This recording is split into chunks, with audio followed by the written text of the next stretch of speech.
بسم الله الرحمن الرحيم عليكم ورحمة الله وبركاته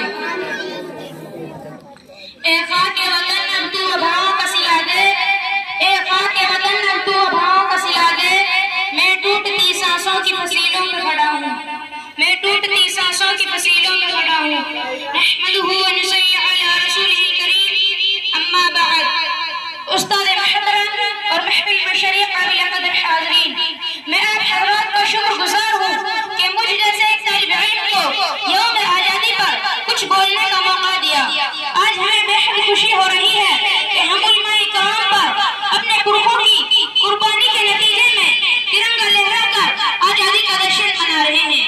بزرگوں نے محترم ہندوستان کی سرزمین پر مغل بادشاہوں نے نہایت انصاف کے ساتھ سینکڑوں برس حکومت کی، لیکن ایک وقت وہ بھی آیا کہ تن کے گورے اور من کے کالے انگریزوں نے ایسٹ انڈیا کمپنی قائم کرنے کے بہانے ہندوستان کی سرزمین پر قبضہ کر کے ہندوستانیوں پر ظلم و ستم اور ناانصافی کا بازار گرم کیا اور اس ملک کے باشندوں کا جینا حرام کر دیا۔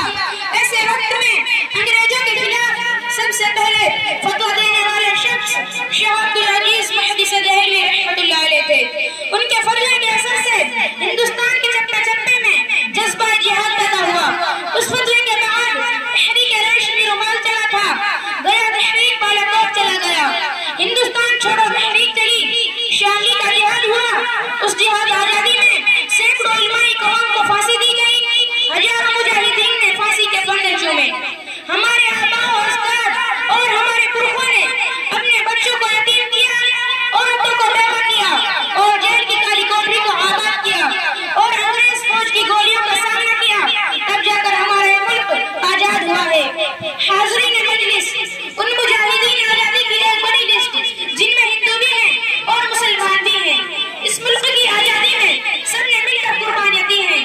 چنانچہ ایک وقت وہ بھی آیا کہ ہندو اور مسلم دونوں نے مل کر ایک ہی پلیٹ میں کھانا کھایا اور ملک کی اتحاد و اتفاق کا مظاہرہ کیا۔ انگریزوں نے جب اس ہندو مسلم اتحاد کو دیکھا تو انہوں نے محسوس کیا کہ اب ہم اس ملک میں حکومت نہیں کر سکتے۔ ہندوستان کے تمام مذاہب کے لوگوں نے جب متحد ہو کر انگریزوں کے خلاف جہاد کیا اور قربانیاں پیش کی تو ظالم انگریز سات سمندر پار بھاگنے پر مجبور ہو گئے۔ آج ہمیں اپنے ملک کو بچانے کے لیے، اس ملک کی حفاظت کے لیے اس اتحاد و اتفاق اور پیار محبت کی ضرورت ہے۔ یہ اس ملک کی سب سے بڑی خوبصورتی اور طاقت ہے۔